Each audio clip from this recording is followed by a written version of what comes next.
Hello? I want to start with a question that might seem strange. What if I told you that the biggest threat to your night's sleep isn't the coffee you drank after lunch, the street noise, or even the infamous blue light from your phone screen?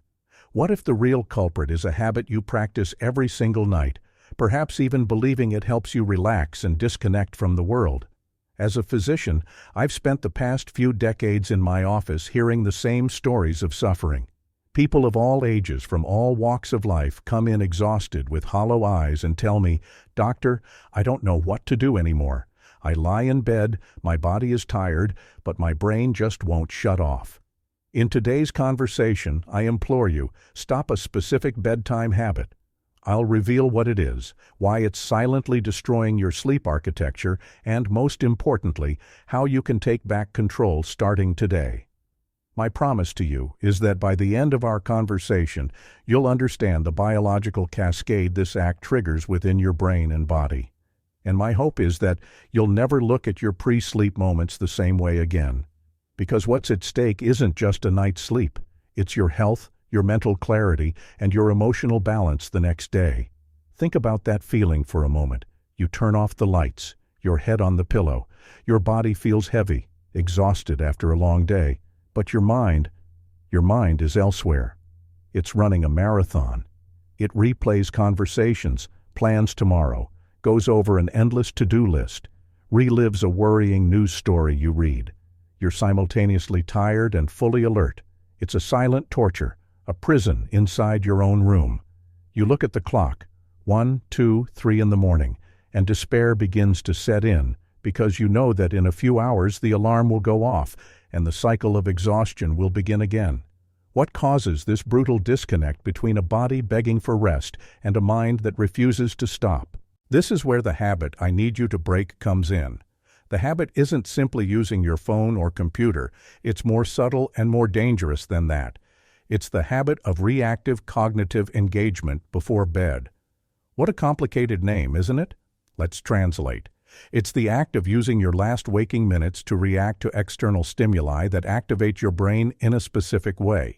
It's checking your work email inbox just one more time. It's scrolling through your newsfeed to see what's happening in the world. It's engaging in a discussion on social media. It's watching a video or a TV episode that leaves you tense, anxious, or overstimulated. You might think, "But doctor, I do this to distract myself, to clear my head." And therein lies the danger. You're not clearing your head. You're dirtying your sleep environment. You're inviting the stress of your boss, the anxiety of global news, the outrage of social media into your bed. You're essentially turning on your brain's engine at the exact moment you should be putting on the emergency brake. Imagine an airplane pilot. He's been flying all day, navigating turbulent skies. Now he needs to land the aircraft safely. Landing is a delicate process, requiring deceleration, attention, and a calm sequence of procedures. What you're doing, without realizing it, is, in the middle of this landing maneuver, picking up the radio and starting to discuss the next day's flight plan, checking the weather forecast for the next week, and listening to news of plane crashes. It's a recipe for disaster. The brain can't perform the switch off to sleep procedures while being actively asked to process and react. This cognitive friction, this mental friction, is the true saboteur of your rest. If that feeling of being tired but with your mind on 220 sounds familiar, and if you're starting to connect the dots with your own nighttime routine, do yourself and others who need to hear this a favor. Like this video so the message can reach further. And if you want to understand what happens inside your body with your hormones when you do this, subscribe to the channel. Because now we'll dive into the science behind this sabotage, and I'll show you, step by step, how you're unintentionally blocking the gateway to deep sleep. Let's delve a little deeper into this idea. When you engage in this type of nocturnal activity, whether it's reading a stressful email or following alarming news, your brain doesn't distinguish the source of the stress. To it, a threat is a threat. Worrying about a deadline triggers a physiological response very similar to that of facing real danger. And the key player in this alert response is a hormone called cortisol. Think of cortisol as your body's day shift manager. It's essential. It's what helps you wake up in the morning, full of energy. It keeps you focused, alert, and ready to solve problems throughout the day. It's the hormone of action, of wakefulness. The problem is, its shift should end when the sun sets. What you're doing when you check that reactive stimulus at night is, metaphorically, calling your day shift manager in the middle of the night and saying, "Emergency, I need you on the production line now," and your body obeys. Your adrenal glands release a pulse of cortisol. Your heart may race a bit, your blood pressure rises slightly, and your blood sugar levels spike for quick energy.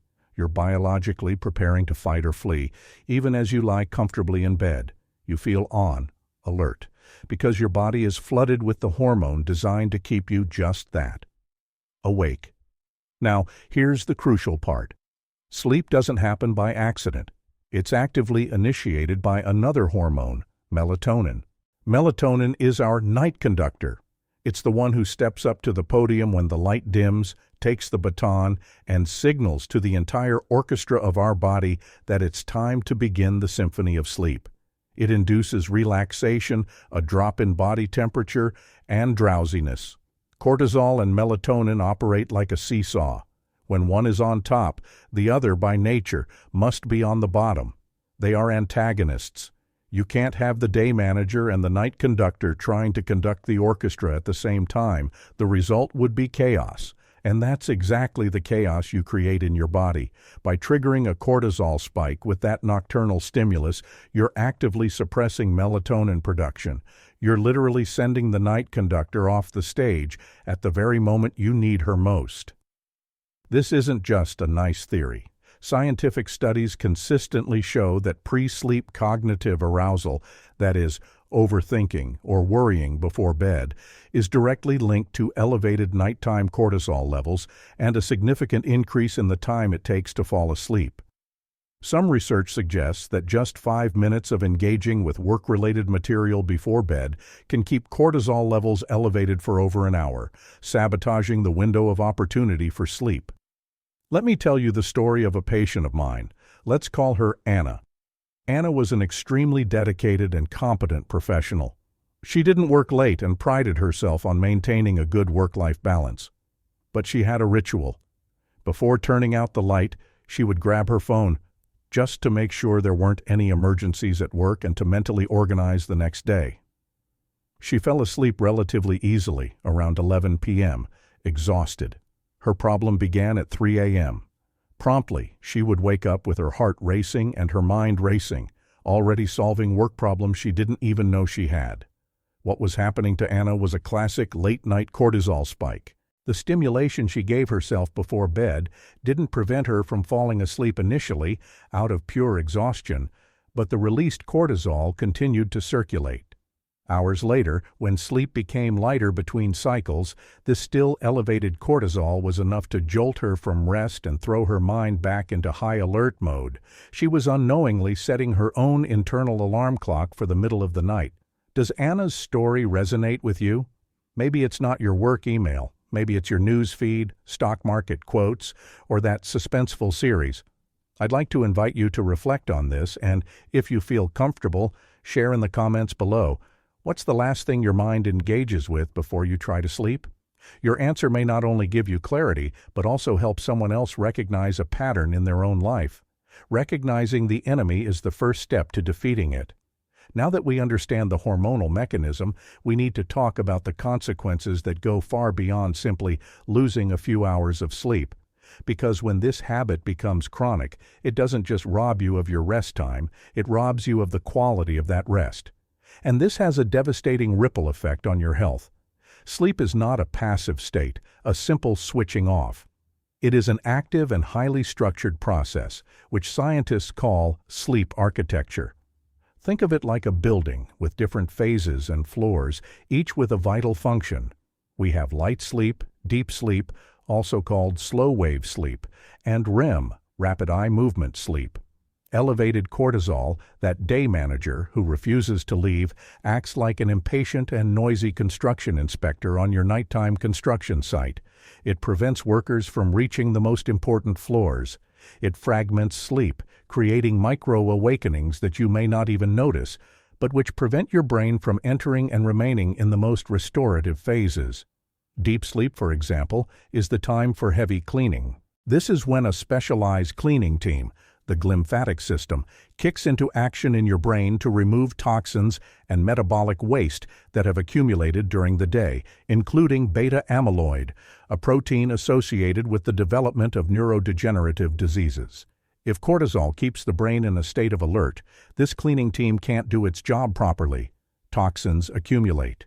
REM sleep, on the other hand, is the archivist's and emotional therapist's phase. It's when your brain processes the day's experiences, consolidates important memories, moving them from short-term to long-term storage, and crucially, processes emotions. It removes the emotional charge of stressful events, allowing you to remember the event but not the pain or anxiety associated with it. When REM sleep is insufficient, you wake up with the previous day's emotions still raw, unprocessed. The result the next day is predictable and bleak. It's not just fatigue. It's mental fog, difficulty concentrating. It's irritability, a short fuse. It's that uncontrollable urge to eat sweet and fatty foods because your brain, deprived of sleep energy, is crying out for a quick source of fuel. Chronically elevated cortisol also dysregulates blood sugar and insulin sensitivity, paving the way for metabolic problems. Your immune system is weakened, making you more susceptible to infections. The most dangerous part is that this creates a terrible, vicious cycle. You wake up feeling terrible, so you rely on more stimulants like caffeine to get through the day. This leaves your nervous system even more dysregulated. You feel less productive and focused at work, which increases your anxiety about your performance. So what do you do at night? You're tempted to check email or just finish that one thing to feel in control. And the cycle repeats, but each night the pressure becomes a little stronger. Your sleep debt builds, and your physical and mental health pays the compound interest. You're not just tired. You're operating at a chronic deficit that affects every cell in your body and every thought in your mind. Breaking this cycle isn't a luxury.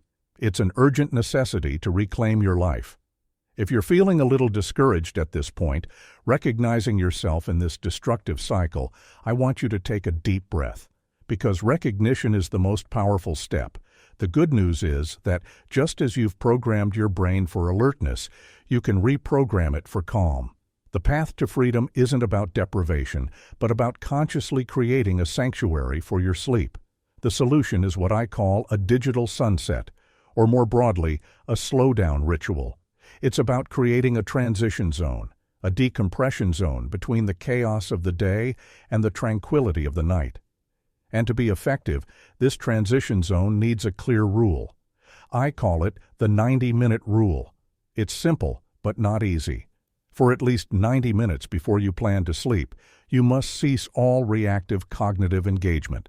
This means no work emails, no news, whether read, listened to, or watched, no social media discussions, no financial or logistical planning for the next day, no emotionally intense conversations. You need to create a protective bubble around your mind.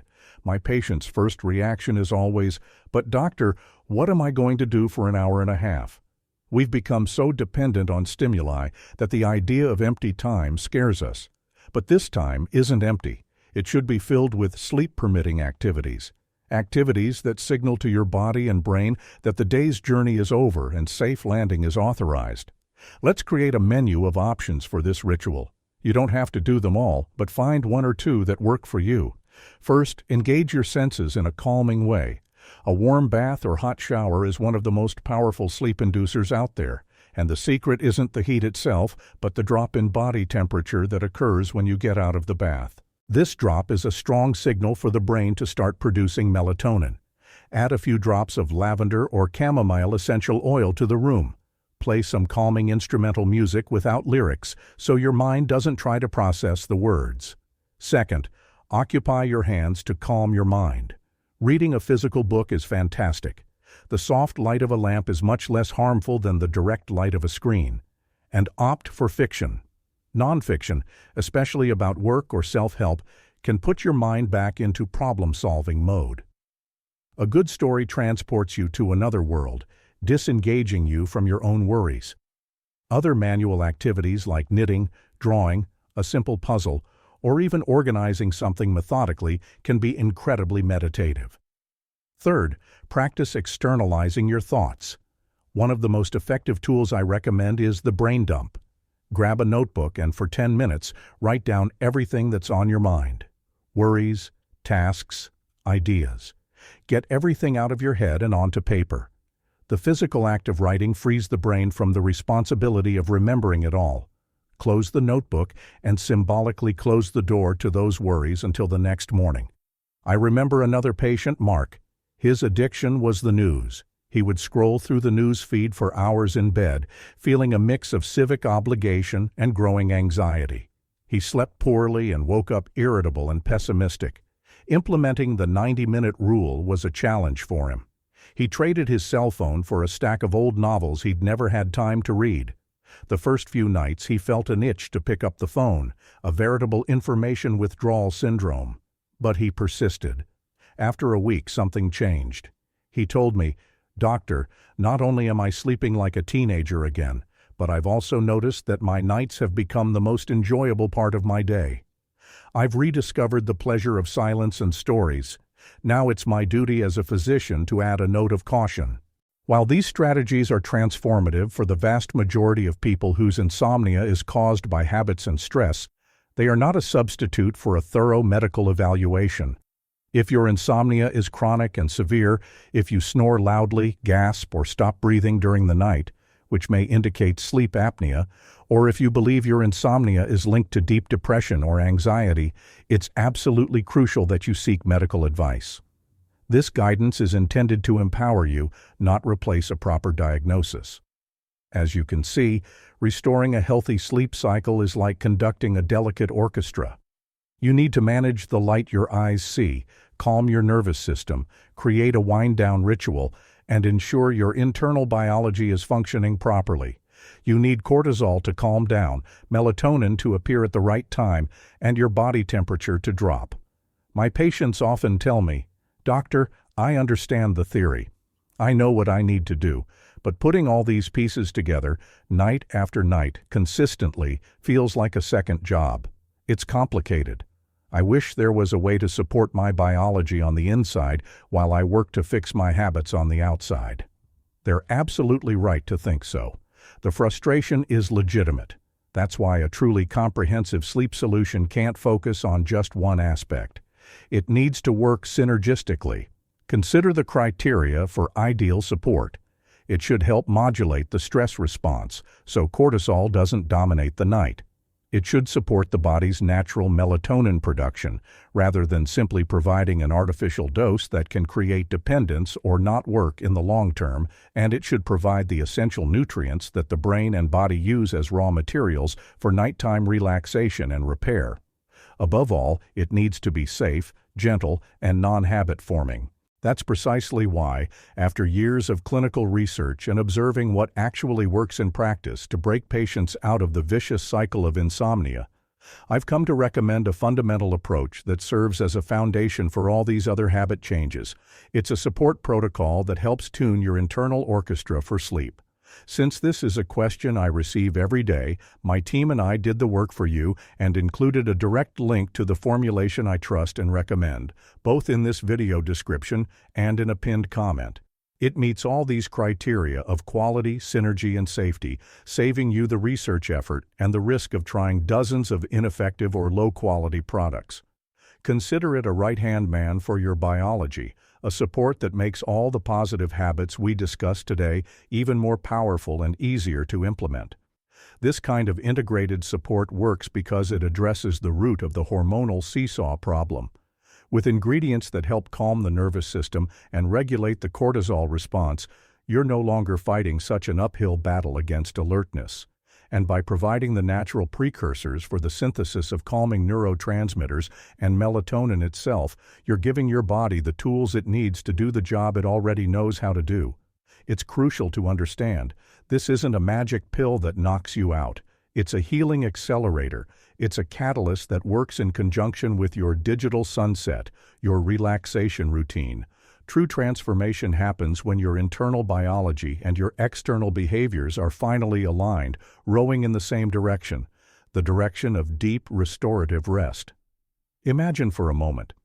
Imagine what it would be like to wake up tomorrow, not to the blaring sound of your alarm clock, but naturally, feeling genuinely rested. Imagine going through the day with a clear mind, stable energy, patience, and a sense of inner calm. Imagine arriving at night not dreading bed, but with a joyful anticipation for this moment of peace and restoration. This reality is not a distant dream. It is the natural biological result of a balanced body and mind. This transformation is what awaits you on the other side of the decision to finally protect your nights. The journey out of the fog of insomnia begins with a single informed step. Today, that step was understanding the profound impact of this nocturnal habit. If this conversation brought you clarity, an aha moment, or simply a feeling of hope, I invite you to subscribe to the channel so we can continue this journey together. And please consider sharing this video with someone you love. You never know who might be lying awake tonight, their mind racing, desperately needing to hear this message. Thank you very much for your time and your trust. Sleep well.